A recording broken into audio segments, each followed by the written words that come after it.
Welcome to the Supported Living Property Podcast with your host, me, Lisa Brown, the place to learn about supported living property investing. Hi Sue, it's great to have you here today. Thank you for joining me. How are you? I'm good, actually. Yes. Good. For those who don't know you, do you want to introduce yourselves? Okay, then. So my name is Sue Baxter, and I am a supported housing, how would I describe myself? A supported housing professional, I probably would say. It sounds a little bit grand, doesn't it? But my background has been working in the field of supported housing for all of my working life. So, what kind of roles, when you say that, what kind of things have you been doing?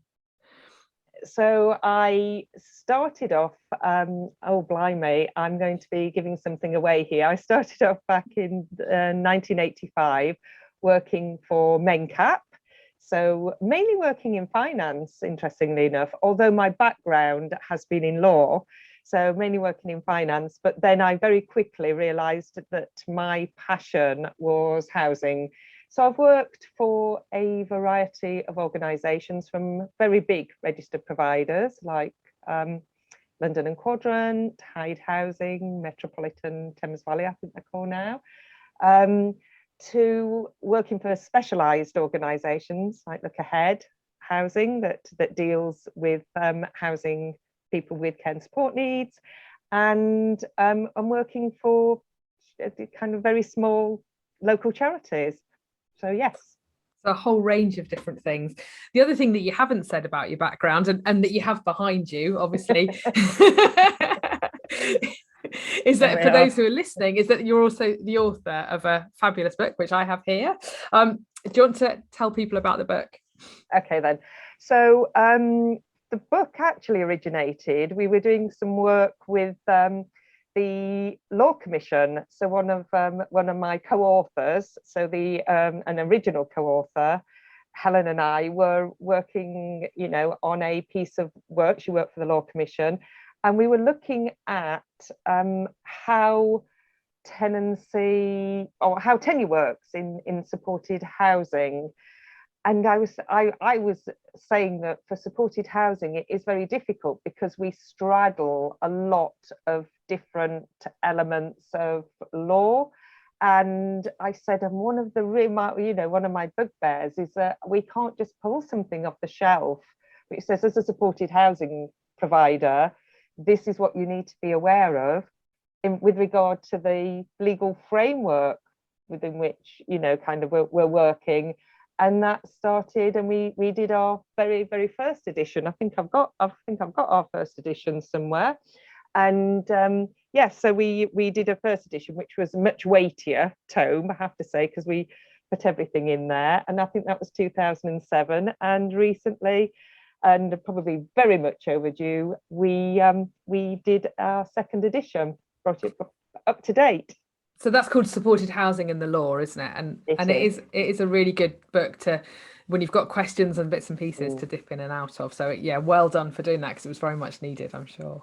So yeah. We were very proud because I think it was a community care magazine actually gave it 5 stars. Fantastic. And said that the cost of the book was worth worth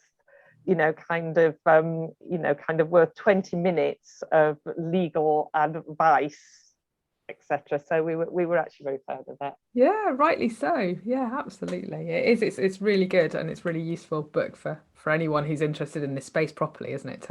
To dig into, really. So I know one of your passions is around tenancy and supported housing and supported living. Do you want to kind of talk around some of those issues and help people to understand what they need to be thinking about? Yeah, of course. And I have to say that is one of my areas of interest was always, how does supported housing fit into the legal framework? And it became quite apparent to me at an early stage is about the fact that there isn't a specific legal framework that is for supported housing. So for our tenancies and licenses, we're operating within a generalist framework. So when I'm delivering training, often I say I'm going to have a T-shirt made saying "Don't shoot the messenger," because often it doesn't fit. It doesn't, supported housing with its, we've often got people with who are vulnerable, living in very close proximity with other people who are vulnerable. But what I think is particularly important is that we educate, I don't think this is just the providers, but I think commissioners and other statutory services about tenancies and licenses and the difference between tenancies and licenses, because I can guarantee that often what ends up in my inbox at some point is, a provider saying our commissioner would like us to move from tenancies to licenses because we're going to be taking people who are at greater risk. We're going to be taking, people with more complex needs, and having to support that provider, explain to the commissioner, actually there's a legal framework that dictates when a tenancy exists and when a license exists, and we can't operate outside of that legal framework. So do you want to explain that? Because I think some people will probably not be very clear about what the difference between a tenancy and a license is at all. Okay, then. So I would say the main difference between a tenancy and a license is that all a license is a permission for somebody to come onto your land. We grant licenses to people when we invite them into our home. And often people will say, well, where people only stay in a short amount of time, I don't give them a license. And I say, no, actually, you're not giving them something written. If you have a friend to visit, you're not giving them a list of rules and, requiring them to sign anything. But actually, that is all a license is a permission to somebody to use your land, permission to somebody to come onto your land and stay on your land. Whereas with a tenancy, you're actually granting them an interest in that land, and that's an important distinction. But whether or not to grant a license or a tenancy agreement is actually set out in law, and it's actually in case law. We're going back to 1985, Street and Montford, and in Street and Montford, it's clear if there are parties to an agreement, if there is a payment, if somebody has exclusive possession, if if those things are present, then it will be a tenancy. So even if someone had granted a license on paper, the paperwork said license all over it, but actually if in effect it is a tenancy, it is a tenancy. Is that right? Yeah, absolutely. And that's what happened in Street Montford, because Mr. Street had some desirable properties and said, oh, do you know what? I'm going to rent these out, but I don't want to create a tenancy agreement, so I'm going to put in very big letters license. And the court looked at it and said, well, actually, it doesn't matter what you call an agreement. It's what it's, kind of the characteristics of it that define what it is. And that's when they came up with those characteristics. Okay, so when would people use a license then? When should they be using licenses, I guess? Yeah, so I think licenses exist when is an expectation in our sector, let's say, there's an expectation that you are not just providing more than the accommodation, because in supported housing, of course, it's supported housing because we are providing support and in some cases care. But actually, the requirement of that support and care means that you need unrestricted access to that person's property, be it a flat or be it a room in a shared environment. But any point of the night or day, you'd need to access that property to provide that individual with services that they genuinely need. Okay, so it's not about the length of time that someone's staying there. That's not absolutely determinative, get my teeth in. I think that's more, it can be an indicator that it's very transient arrangement, that's not regarded as the person's home, but actually no, what really dictates it is, but is it clear who the parties are? Is there some payment? Is it, is it for a period of time, and that payment may be weekly, so that's a period of time. And, has that person got exclusive possession? Have they got a lock on the door? And if they've got a lock on the door, you may still need to go into that room to provide them services that they need. So if you have someone with quite high care or support needs who needs someone to go in, check on them, provide some personal care, perhaps a couple of times a night, then that actually could be a license rather than a tenancy. It could be. What you can do, and providers are, I think, very sensitive around this, where we're trying to give people as many rights as possible. You can give people a tenancy, you can give them more security of tenure. What you can't do is give them less, if that makes sense. Okay.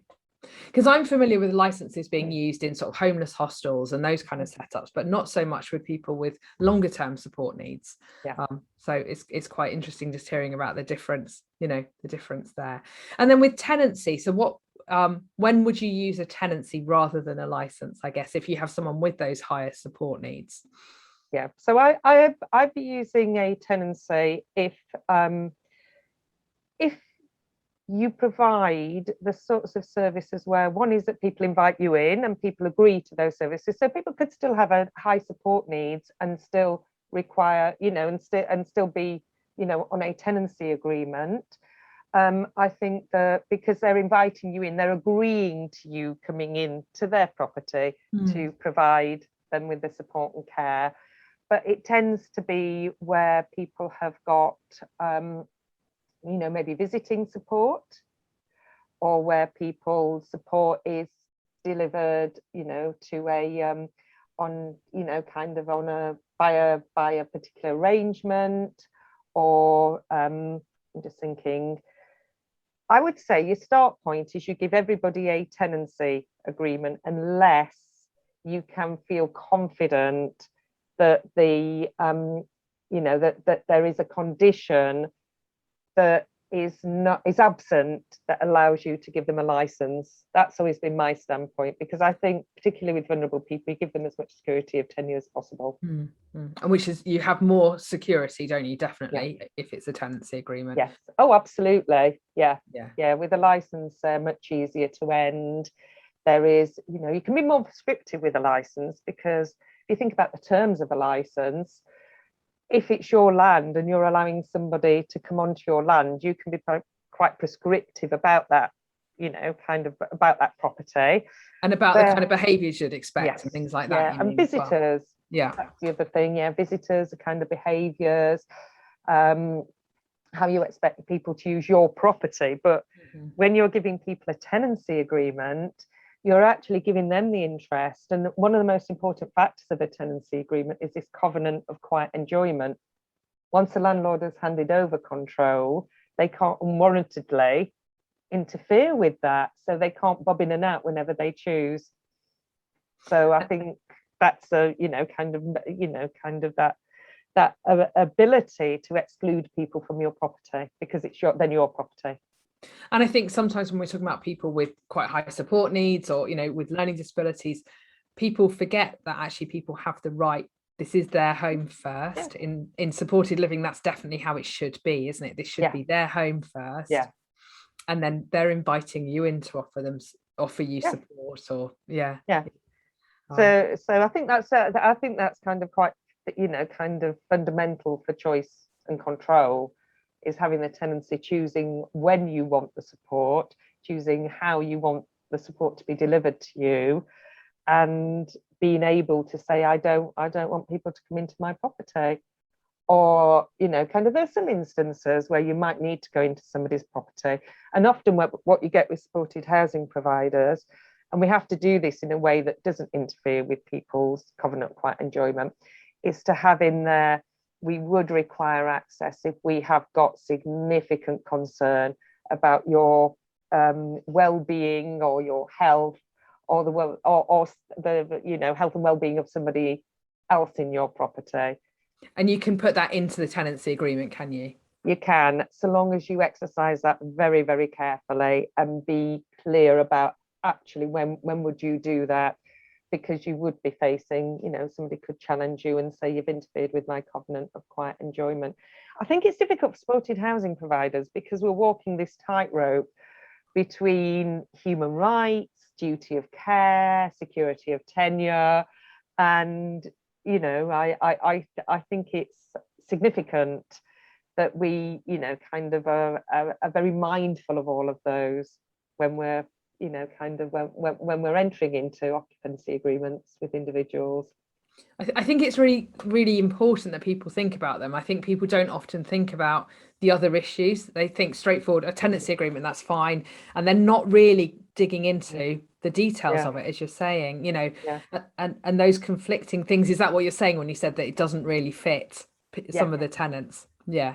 Absolutely. I think we've got a legal framework that supported housing sits very uncomfortably in. Right. So do you feel there's an argument for something new, something better? Well, what was quite interesting is the reason we got involved with the Law Commission is there was actually drafted a rented homes bill, and it was much wider than just supported housing. It was very much about, a lot of our tenancy, renting arrangements still sit in the law of property, which are some quite antiquated things. For example, this always amuses me. If you're serving a notice, then the common law is you serve the notice on the tenant, his wife or servants. I'm not quite sure how many servants, people in supported housing have. Many, I should imagine. So it went with the butler answering the door. But I think we're sat in this antiquated system, and there's a really, there was a real push to say we should have this sitting more in contract as opposed to the law of property. And but part of this we were quite excited about, because part of this was saying actually supported housing needs its own chapter in this. And when the draft rented homes bill was produced, supported housing had its own chapter in that, had its own section in that. Fantastic. And that was just amazing. It was like, actually there is a real recognition that this, supported housing is different to other types of letting. But did that go anywhere? I think it's still sat as a draft bill at the moment. Okay. So yeah. So it's not been completely binned. It's not something that's gone completely. No, but this was 2006 or 7. So I'm assuming that, what a wasted opportunity. Yeah. I think it was actually. I think it's a bit of a shame, really, but that didn't go any further. What things do you think people need to think about when they're setting up tenancy arrangements with maybe people with learning disabilities or mental health problems, or in supported housing? If I'm a support provider, what do you think are the things that people maybe overlook? Yeah, I think one is that, and I wouldn't say necessarily this is overlooked, because I've seen some fantastic work, is about accessibility. The difficulty is because you're writing a legally binding agreement between two parties, there is a tendency for it to contain legalese, things that the layperson wouldn't understand. So it's going to be indecipherable if you've got any sort of vulnerability, if you like. So one is we can write those agreements in plain English. The other thing is about accessibility, and I've seen some fantastic examples of video explanations of tenancy agreements. I've seen some pictorial examples in plain English. I've had kind of watched support providers walk people through tenancies and what that means, and what kind of rights you have, but also what responsibilities you have. I don't want to marginalize people because they've got support requirements. So I want them to understand what their legal responsibilities are, as well as their legal rights. So I think that's quite important. I think it's also, for me, quite important that you have everything you need in the agreement. I often see addendums like house rules. And it's quite interesting because with house rules, I think that I don't think judges know how much weighting to put on house rules. So I wouldn't have house rules, because sometimes I've looked at them and sometimes it has things like, what one of them is, kind of please leave the toilet as you'd wish to find it. And then sat right next to that is do not bring weapons onto the property. And I've been like, what? And I think if it's serious, it goes in the agreement. So not to have addendums with lots of stuff, just No. alter the agreement and add it all in. All in the agreement. Yeah, of course, you're going to be having something about what services you may provide or a furniture. But actually, if you're looking at, the kind of things which is, which I mentioned before, leave the toilet as you find it, or take, kind of make sure you clear up after yourself. That's the kind of thing that we'd all do if we lived in our own home. We'd agree between ourselves. So I think kind of good neighbour agreements are far more valuable and have more status with the people who are living in supported housing. Yeah. So so putting them actually into the things, not having pages and pages of addendums at the end is a really key takeaway. Yeah, well. Particularly if it is something really serious. Yeah, actually you have that in your agreement. Or just, kind of when you're explaining to people, you reference, say if you've got something about antisocial behaviour, actually reference what antisocial behaviour looks like for that particular property. Brilliant. And make it really clear and really accessible for everybody. Oh, accessibility is a key. I mean, I've read agreements, and as I said, I had a background in law before I came into housing, and I've read agreements and I haven't understood them. And sometimes because they've been cut and pasted. The other thing is make sure your terms are fair. I think what do you mean by that?